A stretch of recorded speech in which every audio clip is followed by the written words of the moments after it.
So one time I emailed this billionaire guy and he got his business from his dad and he wasn't doing a great job. And I'll tell you after the recording who it is because I don't want it to like get out there. But I emailed him and I'm like, "Listen, your whole executive team sucks." I was like, "Check out your email marketing, it sucks. Check out your products on your website, they're horrible. Like what are you doing here? What are you doing on social? Like oh my god, what are you doing?" Right? So I emailed him and he met with me for like 2 hours. I pitched him all the ideas how he can improve the business. Welcome back to Business Savages. Today, I have a special guest.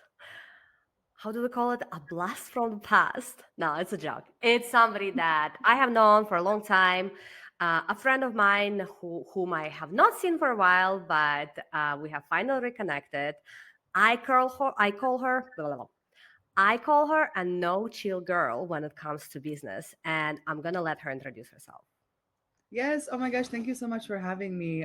We haven't seen each other in years, but it feels like we just saw each other yesterday. So Right. um, we could talk about a lot of different stories, but we'll admit, I'm just kidding. But, my name is Justyna Kedra, and I'm the founder of WeRule, which I have been running since 2015, and it's a community for female founders where we basically connect them to mentors, investors, different business opportunities, and on top of that, we received an award from the United Nations.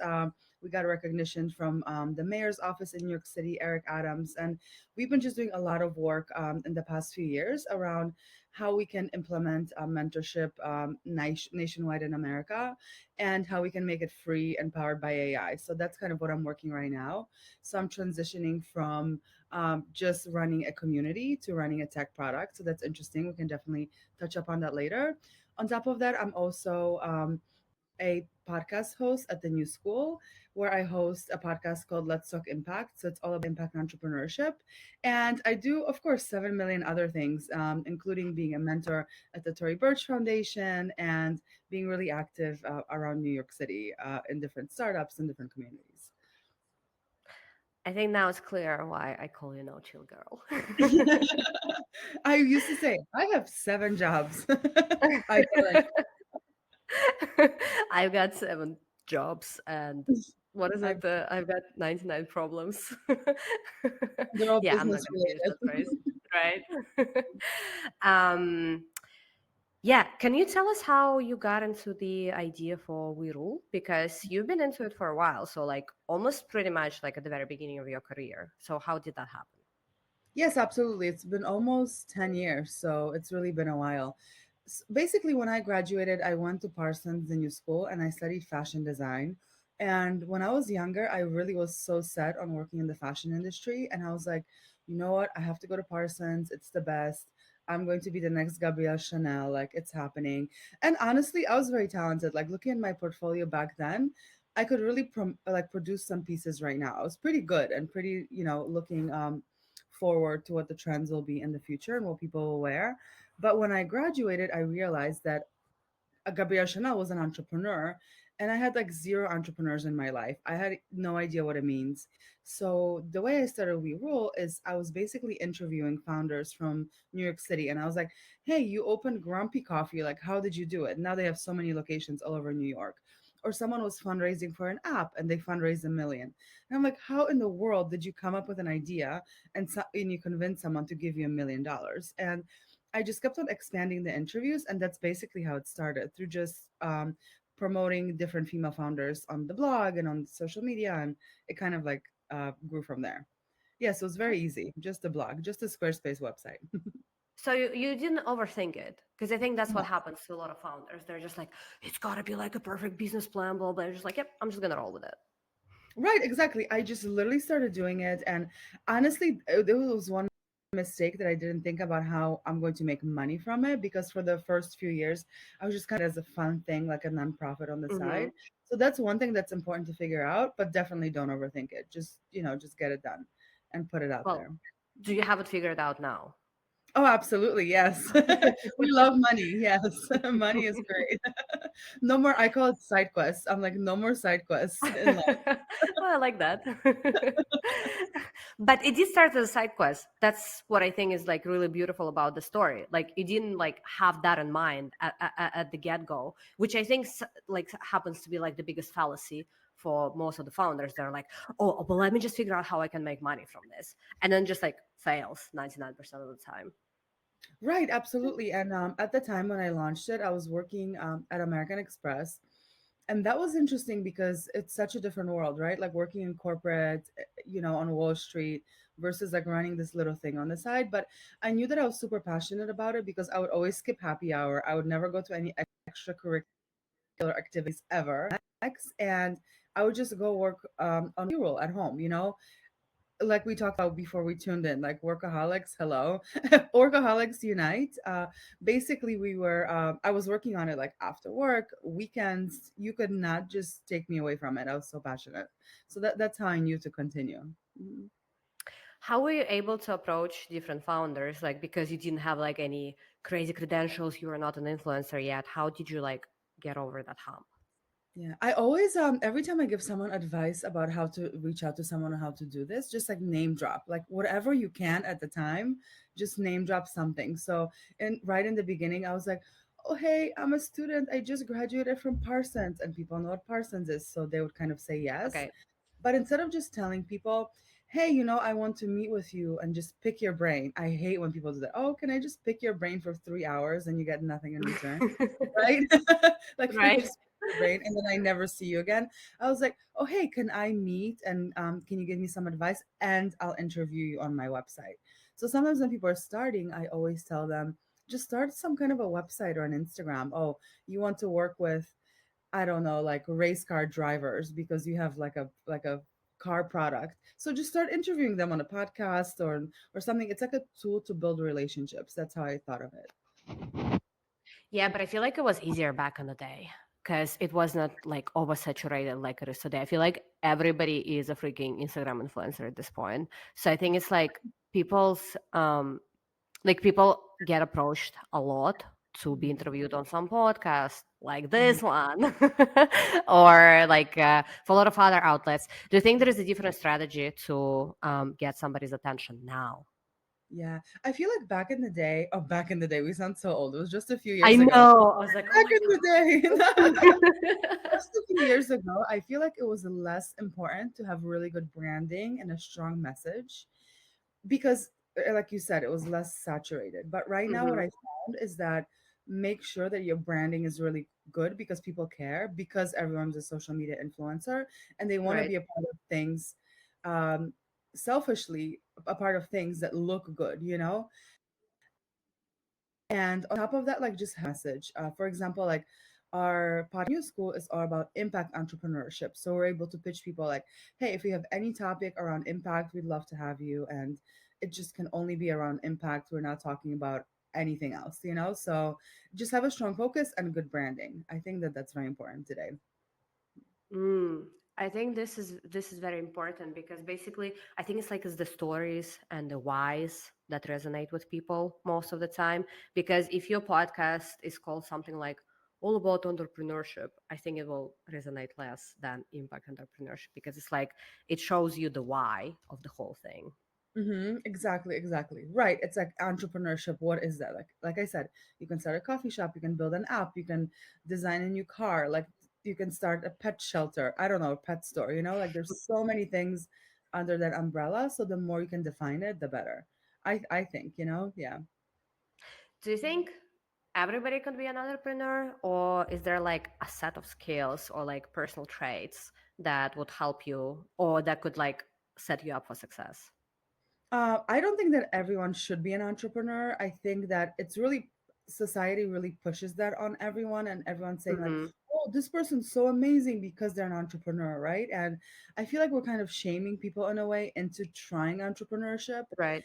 And especially like I see all these people in corporate who constantly are not satisfied with their jobs because they keep on saying like, oh, I wish I had my own business like you. And it's like, no, you're great. Like you're great the way you are. Don't try to force yourself to think of a business idea just because everyone else is doing it. So I don't think that anyone can be an entrepreneur because, first of all, in the past 10 years, I probably failed like 90, 80, 90% of the time. Every single day I send an email, someone didn't respond.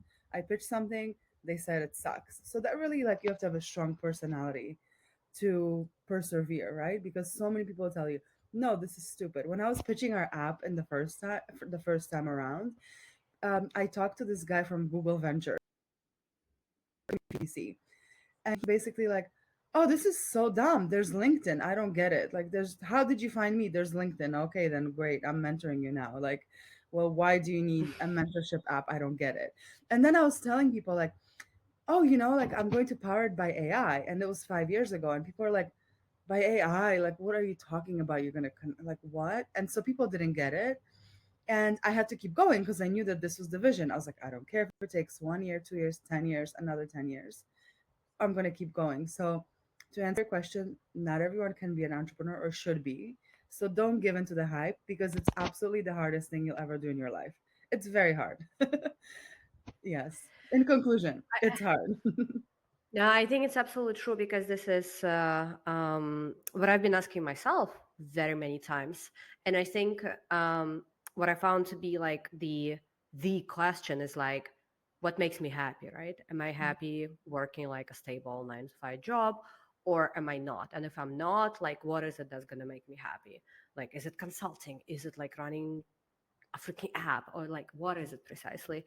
And when I mentor other people, that's usually the question that I ask them. And it's like hard to answer it from the get go. You really have to like sit down and dig, and like get to the bottom of it. Because on the surface, you're like, yeah, of course I want to be an entrepreneur. It's like, yeah, like this is for me. Because you're Mhm. exactly right. Like it's the hype. Like that's what's being forced on us. Yes, absolutely. And there's also different kinds of entrepreneurship. Like, I was talking to my friend recently, Erica, basically said that she realized early on in her life that she's not good with starting businesses, but she's good with running businesses. So she basically saved up a bunch of money from her platform that she was running at the time, and she bought a business that was already existing, that already had customers, and she just helped to grow it and she sold it. And then she acquired another business that was already up and running. So, like, for example, starting a business from scratch is extremely hard, but then Yeah. running, like, Super hard. acquiring a businesses, it doesn't have to be $1 million. I think she bought it for like Right. 100K or something, or 50K. So it doesn't have to be super expensive to buy a business, but maybe think about like other ways other than just starting. And same goes for nonprofits. I talked to this woman who's in philanthropy, who helps nonprofits fundraise, and her advice was like, don't start any more nonprofits. Don't do it. We have so many nonprofits. We don't need any more. Go fix one that already exists. Right. Yeah. Like, we have so many apps. We don't need any more. We don't need another productivity app. We're productive. We're good. Yeah. No, this is true. I think so. The because I usually try to like do some takeaways in each episode. Hmm. So the other take was like know your strength. Like, Hmm. do you really want to get something from the ground up, or you like a good operator? Because Hmm. you're exactly right. Like you can be one or the other. I think it's very hard to be both because some people are just like really good at taking things off the ground. But then if you ask them to like be in the trenches of the operation, they're like, whoa, no, this is not for me. Like I like more Hmm. like conceptual big stuff, and then like the rest is like someone else. Hmm. And I was reading this book, Good to Great. It's an awesome book about like how companies stay alive for a long time and how they go Hmm. from being companies to great companies. It's a hard read because English is not my first language, so I had to read each page like 3 times. I'm like, what are they saying here? Because it's pretty technical, but it's cool. And one thing they said in there, that entrepreneurs make a huge mistake when they start businesses, because sometimes they hire executives from big companies. Executives from big companies don't know how to run startups. There's Oh, people good with running that's startups. There's the people who are really good with going from 0 to 1. There's people who know how to take a business from 1 million to 10 million. And the corporate people, they just know how to work with billions. So when you put, they have like 100, 200 people underneath them, and then they're alone and they have to run a whole marketing department and it's just them. They're going to get lost. So right.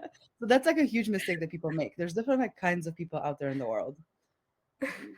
I feel like it's taking somebody who's been driving a Ferrari for the last 10 years and being like, oh, can you ride this bicycle, please? Yes, exactly, a bicycle. Not even a fancy bicycle, just like Or maybe like a horse carriage. Like, can you, yes, it is a horse and a carriage. Right, exactly. You literally go from can the you direct Ferrari. the horses?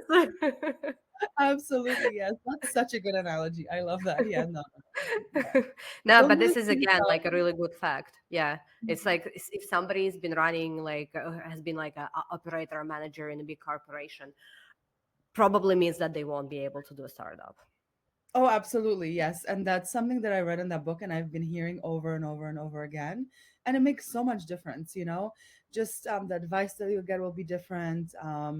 The way they think about life is very different because people specialize in things, you know? You wouldn't ask a Right. marketer to help you with accounting, you know, because they would be like, what? Like, what do you mean accounting? I have to do accounting now. So it's kind of the same thing, you know?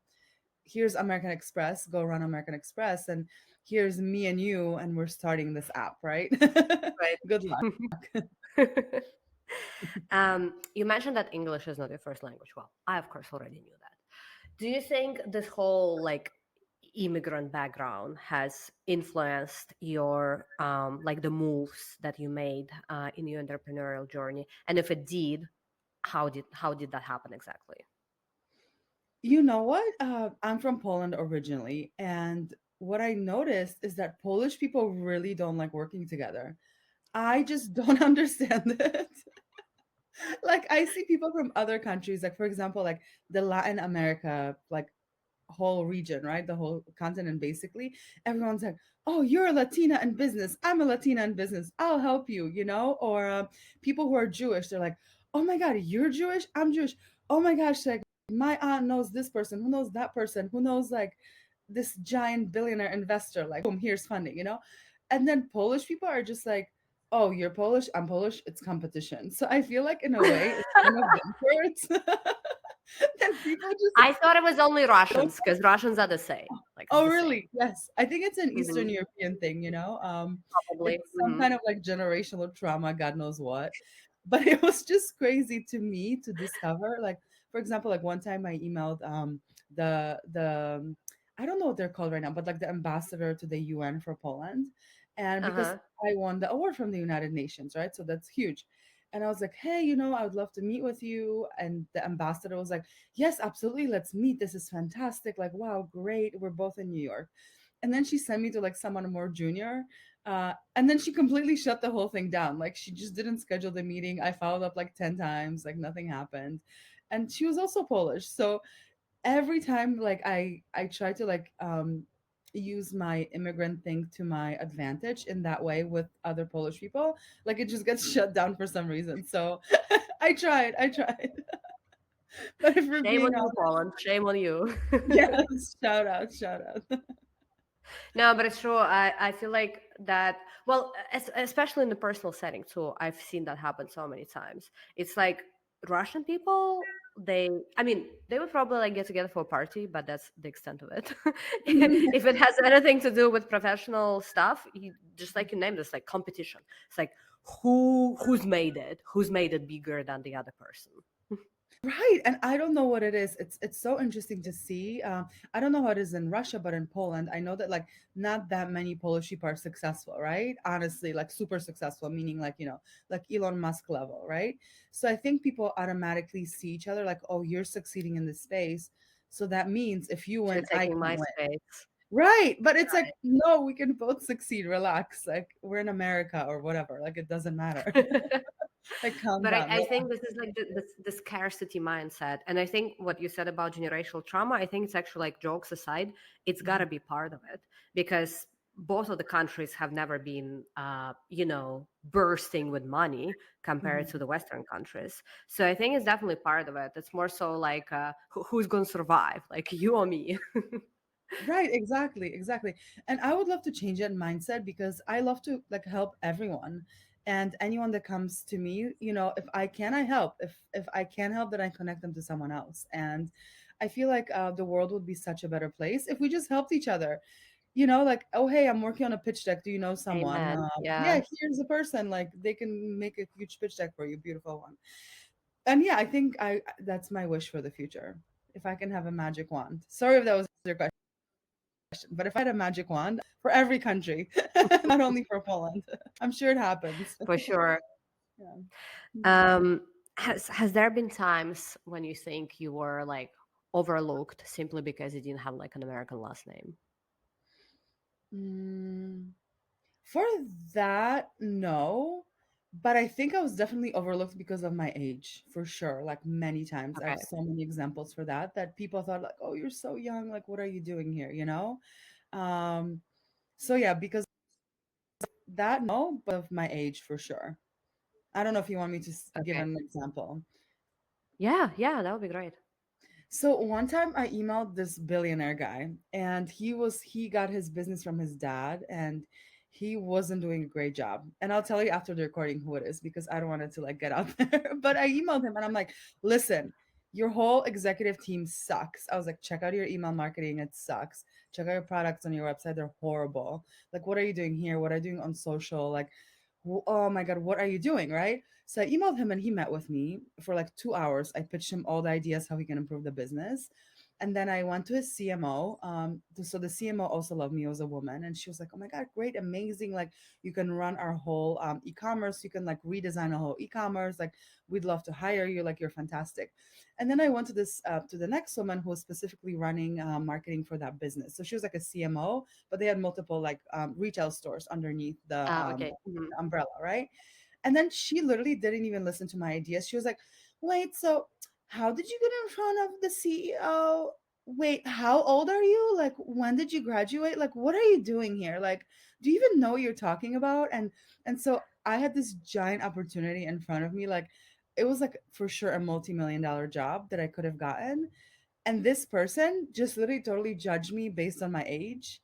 And she just wouldn't let me go through, and she just shut the whole thing down. And then I got annoyed because I would be working directly with her or even replacing her. And yeah, so yeah, definitely my age so many times. And then, by the way, when I turned 30, I was like, "Oh my God, I'm finally 30." And now I go, I know, I get so excited. And now I like, if I go on a date or if I go somewhere to like an event where there's a lot of people, when people ask my age, they're like, "Oh, are you 25?" And I'm like, "No, I thought I was 30." Like, oh no. So, anyways, apparently when I put some makeup on, I look 25. So we're not there yet. I have to wait a few more years, few more wrinkles. Yeah, make sure to not do the Botox. Yeah, exactly. Get the wrinkles. Too late. Just kidding. No. If we just go back for a second to that Mhm. example of the lady that shut you down because of the age, but do you think she just like used it as an excuse based on her own insecurities in the entire situation?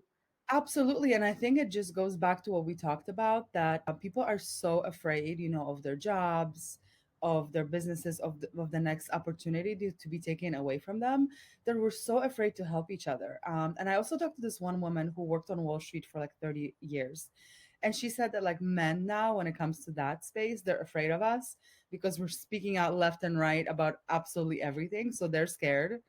But now it's us, us supporting each other. Like that's the thing that has to kick in. So definitely, that's definitely what happened to her, because she was also relatively young. So she maybe just Hmm. gotten that job, and she saw me, and my ideas as a threat. And she just shut it down. She wouldn't even listen to me. And yeah, so that fell through for sure, for sure. If we basically like flip that situation a little bit and we say, okay, like you get opinions from different people on your project, on your app, whatever that may be, how do you draw the line to understand whether the feedback was genuine or if it was, influenced by jealousy, the feeling of competition, and all that? Mhm. So I have like a weird trick that I started doing by accident. So I think that the only way to get feedback for your stuff is to just be very open to all kinds of feedback and then decide based on the whole conversation, okay, maybe they were right because I heard this 5 times in the past or whatever. So Hmm. every time I go to like a meeting with an investor or with someone from the government and I ask them for feedback, I literally tell them, "Tell me nothing that you love about it. Tell me everything that's wrong with it. Tell me everything that won't work. Tell me everything that you hate about it. Like rip this apart, like kill my dream." So I literally come in with just telling them like kill my dream right now. Like I'll pitch this to you and tell me everything that's wrong with it, because that's really what matters. Like you don't want to hear like, "Oh my god, this is fantastic. Oh, it looks beautiful." No, tell me everything that's it so I can fix it. And then you start picking up patterns, right? If you get feedback from a lot of people and everyone says like, "Oh, this one part doesn't make sense. I don't get it." Or like the way you said this, it doesn't match. And then you see if you then it's probably true. But maybe you're psycho and maybe you're like, no, these 10 people say it. I'll prove them wrong. That I'm right. Yeah. That's so I'm funny. psycho a But little bit. no, but I love that. It's basically I've been only applying that recently with my own app. It's like just tell me what doesn't work. I'm like, Mhm. don't tell me that you like it, blah blah. I'm like, it doesn't matter. Well, first of all, I know you personally, so probably doesn't matter because you most probably tell me that you like it. I'm like, no, just shit on it. Just literally shit on it. Yeah. Like rip it Yep. apart. Yeah, and people are so scared of people telling them that something is sucks or something is Yes. bad. Like I'd Yes. rather know today how people are reacting to it and tell me everything that sucks about it so I can fix it, so I can adjust things, right? Like don't be afraid of feedback. And you know, a lot of people won't get it and a lot of people will tell you you're stupid. And I've heard it so many times and a lot of people told me I'm a Hmm. genius and a lot of people told me I don't know what I'm doing. Like you know, humble beginnings. Like I don't really come from like a super like billionaire family from Poland, and I went to a meeting with this guy and he checked out my Instagram. This is C, right? And in the meeting he goes like, Justina, I saw your Instagram. You're like this spoiled little girl from the Upper East Side. Like go back to daddy. Like go back to daddy. Daddy will give you funding. Okay. Like Oh why are you even wow. talking to me? And I'm like, what? Like what are you talking about? So he thought I was like some Upper East Side heiress or something. And he totally judged me for it. And so it's Oh like, you know, wow. some people will just like have preconceived notions about you based on our social media, based on whatever, you know, maybe their ex-girlfriend looked like you like 50 years ago. Like, I Did don't that know. happen to you? Like, I don't know, maybe they hate the ex-girlfriend and you remind them. I don't know. There's so many different reasons, but you get some good I feel feedback like that's from that's that's a very funny example, and I'm sure that has happened before. yeah, oh my god, the thing with the Upper East Side. I'm like, how did you come up with the Upper East Side? Well, because I have one picture from my cough. Relax. No, Relax. but honestly, this is like a little bit scary. Like if investors are going to start judging you based on your social media stuff, like what? Yeah, it happened to my friend. She was trying to like post like a little bit more like vibey photos from vacations, and the investors like she went to a bunch of meetings, and they're like, "We're not gonna invest in you because you have a photo in a bikini." And I'm like, "What? Like really? Like that's why? Like, are you serious?" Oh my But it wasn't god. everyone. It was just like three different meetings. Like someone said that they checked it out. But anyways, but she didn't take it down. She was like, "Whatever," and she ended up finding investors who didn't care. But Yeah, yeah. I feel like if you stay true to yourself, you'll eventually find people who'll just be like on the same page with you. Yes, absolutely. And why would you want to work with people who don't take you for who you are or who you want to become, you know? Exactly. Yeah, yeah, Whatever. yeah, yeah, yeah.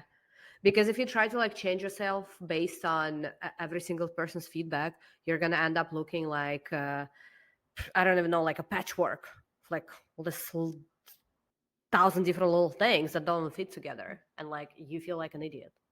Right, exactly, exactly. And you know what? I was working with this girl who was very connected, like in the government space, like for example, like in the New York local government, in DC, and in different like governments around the world. And she was kind of always telling me like, "Oh, Justine, you have to dress more professionally. Put on a blazer. Put on this. Oh, why are you wearing so much black? Put on a little bit more color." And I worked with her for a few years, and it really got Right. into my head. So then I ended up, huh? Oh, sorry, sorry. Did it stop? No. Okay, but anyways, she just ended It's up like recording locally, so it should be fine. Like even if you feel like it's glitching, it's mhm. recording from your device, so it doesn't matter if the connection, if you'd like, if I'm freezing or something like this. Okay, okay, that's fine, perfect. Yeah, yeah. But yes, I was working with this girl and she basically told me all these things about my look. So if you really this is why I deleted so many pictures of my Instagram because I just looked like this boring corporate person and shout out to the boring corporate people, but that's not me. Like I want to look like a rock star. Like I want to look cool, you know? Like I love fashion. So like a year ago told me he was like, Justina, like what is this outfit you're wearing in this photo? Like this is not you. Like who are you? And I looked at it and I'm like, Oh my God, that's true because I'm making feedback from this one person and she was trying to make me like her, like little government lady, you know? And yeah, anyways, people probably thought we're like, what happened to Justina? But yeah, be careful with what feedback you take and from who and what you implement and what you don't, because you can lose yourself. Yeah, Oh, for sure. I think I've taken like the wrong road quite a few times when I was just it trying happens. to, resemble someone else. And I Mhm. think, like, to be 100% honest, I don't think I still have like Olya figured out 100%. Like there's Mhm. still like some hesitation, some doubts. I'm like, oh, like, or maybe I'm a little bit more casual. No, I kind of want to be posh. Or today I want to be this. And then I realize I'm like, you know what? It's fine to be different. Like you don't have to give the same vibe and the same look every single freaking day. Just be you. Exactly. Of course, of course. And if you love it, then you love it. Like, for example, like my friend hates dressing up. So she just has like three outfits. She has like three pairs of the same pant and she just wears the same thing over and over and over and over. And that's perfect. You know, like whatever works for you, it's fine, but just make sure it's you. That's like the main Exactly, thing. exactly. Yeah, Mhm. yeah, yeah. Do you think it's important to have like somebody to look up to, like a role model that you can eventually like emulate until you can figure out your own style? It depends because sometimes, for example, like if you look at someone who is still not done with their journey, like let's say you look up to the current, I don't know, making it up, like chief marketing officer of Pepsi, right? Like that Mm-hmm. person is just the chief marketing officer of Pepsi. You don't know what they will achieve in the long term. So I feel like you're always going to be a step behind. Like, what if that person is the CMO of Pepsi? What if you're potentially be the CEO and so I feel like if you look up to someone that's currently doing something in the world, I feel like you might be cutting yourself short. But I look at people from the past, right? Like I really love, like I said, Gabrielle Chanel. I read a lot about like Freddie Mercury. So people who really were Mm-hmm. themselves and like reached their true potential. But sometimes like if you look at up to someone who's like currently doing their thing and is in the middle of their journey, sometimes you can maybe be like a step behind them instead of just like exploding fully. So it depends, yeah. I wouldn't recommend following anyone religiously. Like people who follow Taylor Swift religiously, like calm down. Or like all these people, right? Or like some billionaires or something. Like relax. Like literally Beyonce is not going to save you. Like relax. I was just gonna say, oh, Beyonce. Like relax. Exactly. So like I think you should have role models. Like for example, if you want to become an artist, have some artists that are kind of the same style as you. If Right. if you want to open a coffee shop, check out like really cool people who run really cool coffee shops, like Joe and the Juice or Birch Coffee or something, right? But don't be like obsessed with one person because then you just like becoming like a little clone. I don't know, like I just yeah, we can talk about Taylor Swift all day and Beyonce. I love Beyonce's music, but it's a little culty. Don't become a cult member. Yeah, that's true. That's true. I think one really good piece of advice that I keep hearing, mostly like on podcasts and stuff, is that you gotta figure out like a future version of yourself that you can look up to, and just like try to be that version. I think that has been like very inspirational for me. So I obviously do not apply it all the time because life happens, but whenever I feel like I have doubts, I'm like, what would the Olya, who is like the CEO of a very successful app, would do? And then like I start getting answers. I literally tell everyone, and I think when I'm like 80 or 90, and if I don't accomplish this, people will laugh at me. But I'm always just like, listen, I am going to be a billionaire, and I really want to retire in a beautiful chateau in south of France. And I'm getting this chateau like in a few years from now. Like and I tell everyone this, like it's just that's what's happening. And that's who I always show up as or try to, right? And then me and my friend, well, we recently were figuring out like well, she was doing it, like some birth charts, right? And she figured out that my birth chart is the same as like Louis the 14th, right? Somehow, Oh right? wow. And then she goes like, "Oh my gosh, this makes sense. You are Louis the 14th." So, well, one day I was feeling down, right? And I just didn't want to email someone or text someone something. Like it wasn't bad, but it was something that I just didn't want to do. I think it was like professional. Like I wanted to text like someone. I mean, it was like a personal thing, right?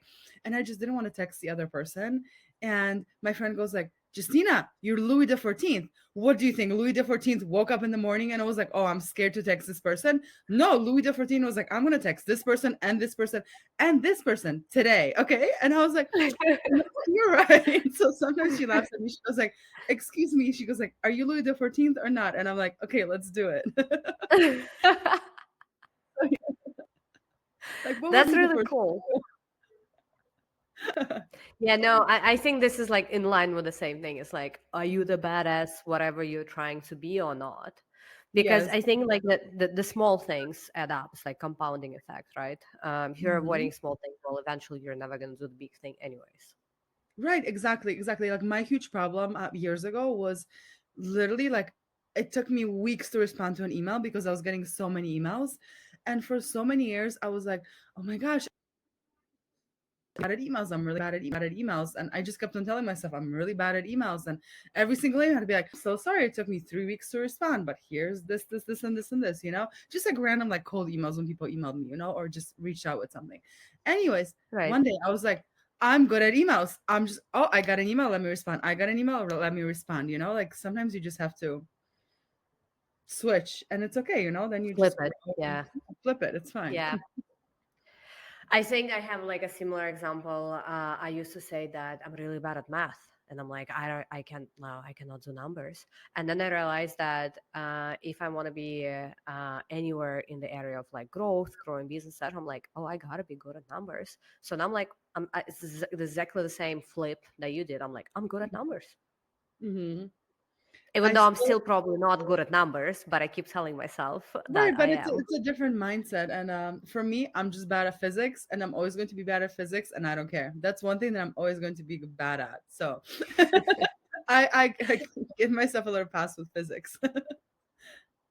Yeah, I think there are like objective things and subjective things, right? I think my story about numbers is probably subjective because like whenever I apply myself, I actually am able to do a lot of like really advanced things when it comes to numbers.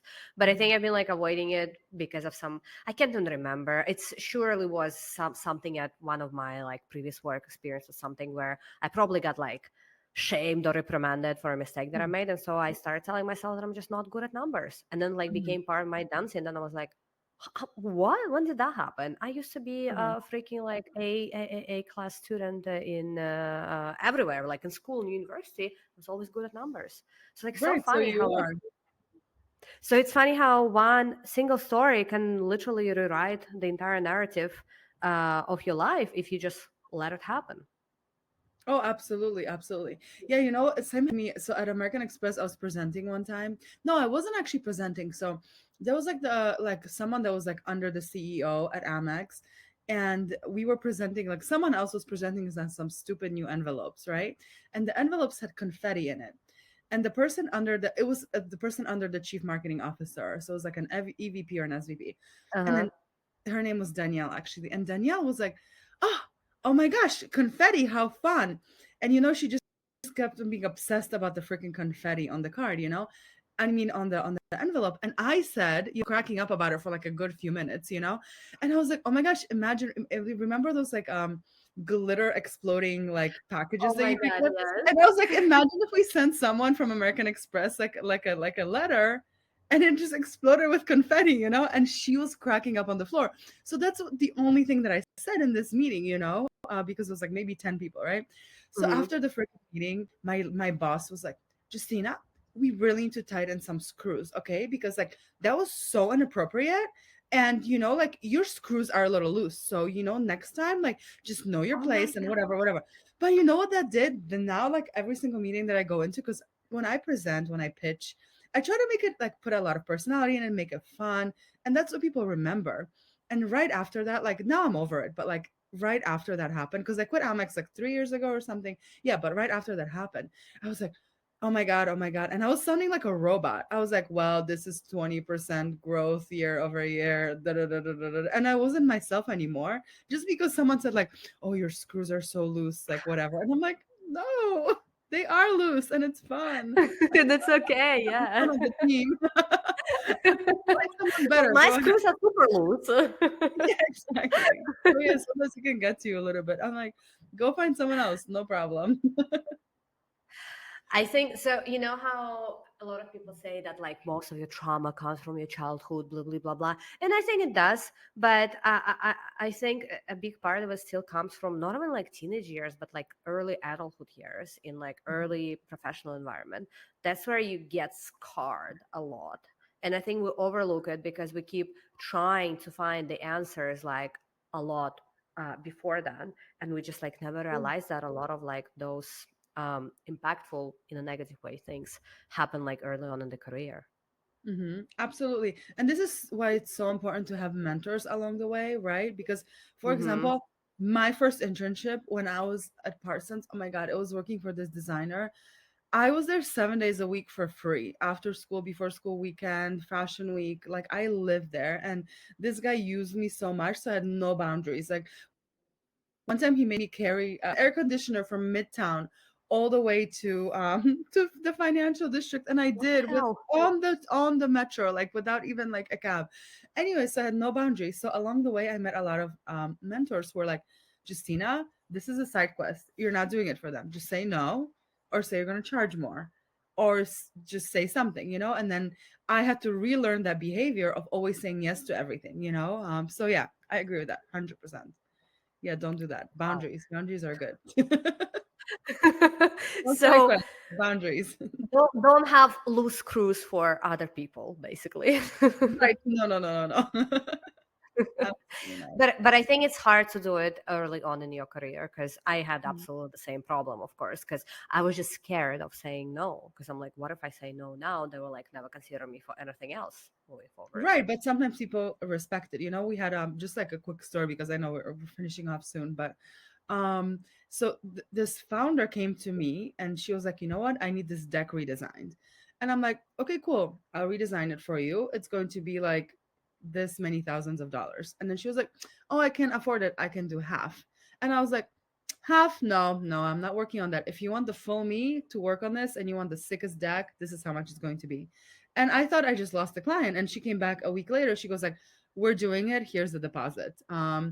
And Oh so wow. it's good to say no sometimes, and know your worth, right? Because then people will walk all over you, and then you're doing all these side quests. And my friend was laughing because we were Love like that. doing like an agency together for a while, and then she was like, "What is this? The free and free PR? This is not the free and free PR, okay? We're charging." I'm like, "Okay, cool, cool, cool. Got it, got it." Not the Free and free free and free. PR. Yeah. Hmm. um, what was the hardest lesson that you've learned along your entrepreneurial journey? The hardest lesson was that you have to hire fast, fire faster. So I you probably have seen this person around, but like I had a business partner for so many years, up until like about a year ago, and I knew that that person was not pulling their weight at all. Like it was just so, oh my God, it was 97% my work and literally 3% her work sometimes, right? But I just kept on telling people like, "Oh no, we're working together, everything's great." And that literally ended up going for like 5 or 6 years, and I was always pulling all the weight. And I feel like that was the hardest lesson, because I trust people, and I just wanted like that person to succeed, and it just never happened. And so finally I had to like cut it off, and she ended up like launching a whole competitor on the side, like exactly what I was doing without telling me. And that was like my final straw. I was like, "Oh my God, like I can't." But anyways, when you get people for your business, it doesn't matter if you like them, if they're the sweetest person ever. If they're not delivering results, you have to let them go. Like it doesn't matter if you're a friend, if you're like a random person on the street. It's your money that you generated that you're now paying someone. So that was like the hardest Mm-hmm. lesson for me. Like, "Oh, your interns, oh my God, they're so cute. Ha ha ha. Oh, we can joke around, and like they send you memes." Right. Okay, are they getting stuff done? Because then they're wasting your time. So don't just rely on people being nice and cute and sweet. Like, where are the results? Is the work getting done? Yeah, that was like the hardest lesson for me, because I'm like happy go lucky. I'm like, "Yeah, oh my God, everyone's great. Everyone wants world takeover." No. Yeah, same, same. But I think for me, the hardest lesson that I've learned from that, because like I'm into it, right? I'm like, no results, bye bye. But I also feel like I'm going through a roller coaster of the opposites all the time. I'm like, Yeah. sometimes I'm like, yeah, oh my God, guys, you're amazing. We're vibing. And then I'm like, where's my fucking app? So Yeah, it's yeah, like, exactly. Like but I feel where like is it's hard to keep the balance. yeah, of course, of course, of course. Yeah, that was really hard to learn, but now yeah, I'm a changed woman. See, it's a process, it's a journey, you know, we're never, you know, it's always evolving. Exactly. Yeah. Did you have like a huge setback in your journey where you thought like, okay, this is it, I'm quitting, blah, blah, blah? Yeah. And by the way, we're gonna cut this out, but I have to run in like 2 minutes. So maybe Okay. like we can last question and like wrap up. Okay, cool, cool, cool.